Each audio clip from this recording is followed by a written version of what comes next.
Merhaba arkadaşlar, kanalıma hoş geldiniz. Geçen videoda saçlarımı yıkamıştım. Saç nasıl yıkanır diye video çekmiştim. Ve gerçekten anlayabilen kişiler saçın nasıl yıkanacağını anladılar. Yani gerçekten saç yıkama önemli bir olaydı. Geldik fön aşamasına. Fön aşamasını çekiyoruz. Yani en çok istenen video fön videosu oldu. Fön nasıl çekilir?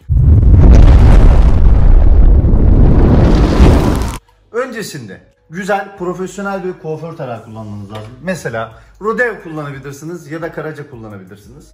Bu saçınıza göre değişir. Boyutu işte 1018, 1017, Karaca 49, Karaca 39 gibisinden vesaire.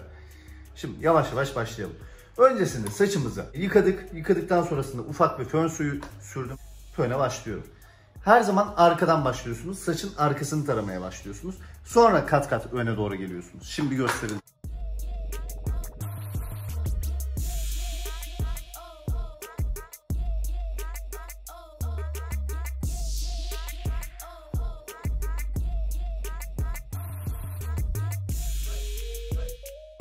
Fark ettiyseniz fön, fırça, mesafe bu. Yani şurada olacak. Şu mesafede. Şöyle değil, çok da yapışık değil, çok da uzak değil. Bu mesafede olacak ve saçın tam üst noktasına gelecek. Yani şuraya değil, şuraya vurursan saçı yakarsın. Bu noktaya gelecek. Saça hiçbir şekilde zarar vermezsin. Şöyle yukarı doğru kaydıracaksın yani. Şu şekilde.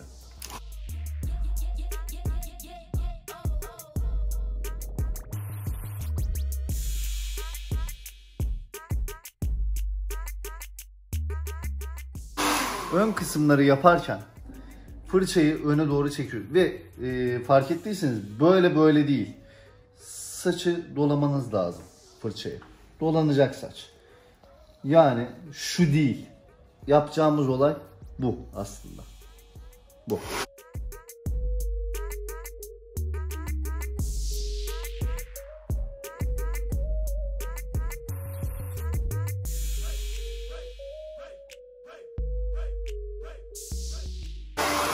Sonrasında buradan ufak bir ayrım vereceğiz.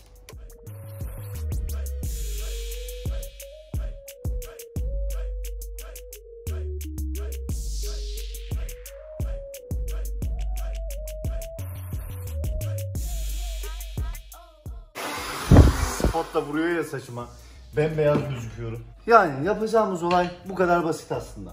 Ve wax konusuna gelince bence mat wax kullanın. Şu kadar bir wax alıyorsunuz ve bunu elinize iyice yayıyorsunuz.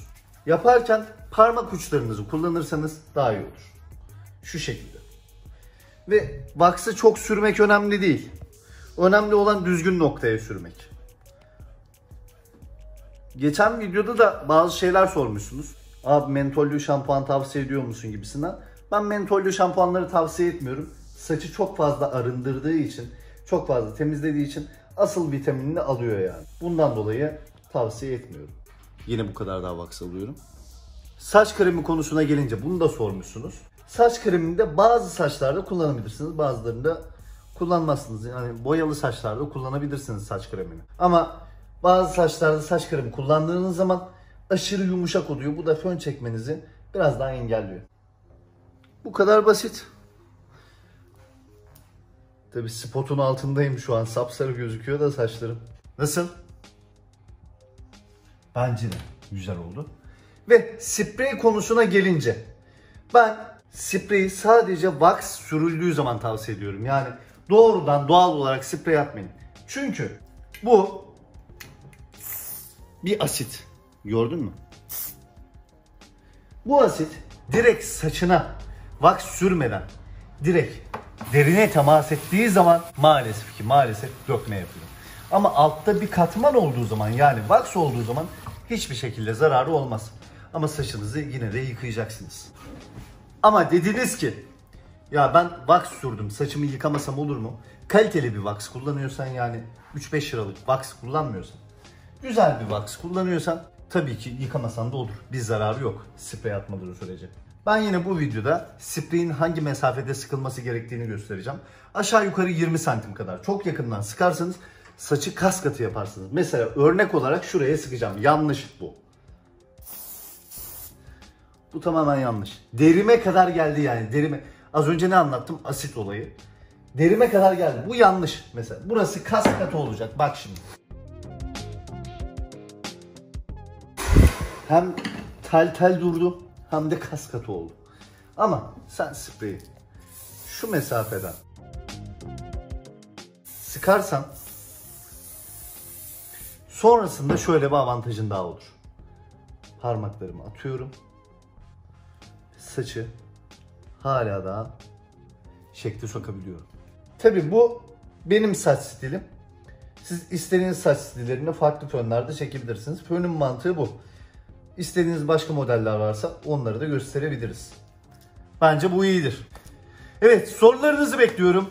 Kısacık videolar serisini beğendiğiniz için çok teşekkür ederim. Ama ben bu videoda nefes aralarını bile keserken siz böyle atla atla sardır geç yapıyorsunuz. Kızıyorum, darılıyorum. O yüzden abone oluyorsunuz, beğeniyorsunuz ve videoları başından sonuna kadar izliyorsunuz.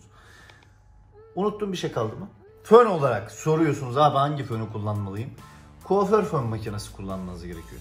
Yani ağzı böyle ince olması gerekiyor. Çok böyle kalın ağızlı fönler olur. Onlarla rahat fön çekemezsiniz. İnce olacak ki mesafe şurada duracak. Ve her zaman erimiş fırça daha güzel fön çeker. Yani fırçayı eritebilirsiniz. Erittiğiniz zaman daha profesyonel, daha rahat fön çekebilirsiniz. Erimiş fırça.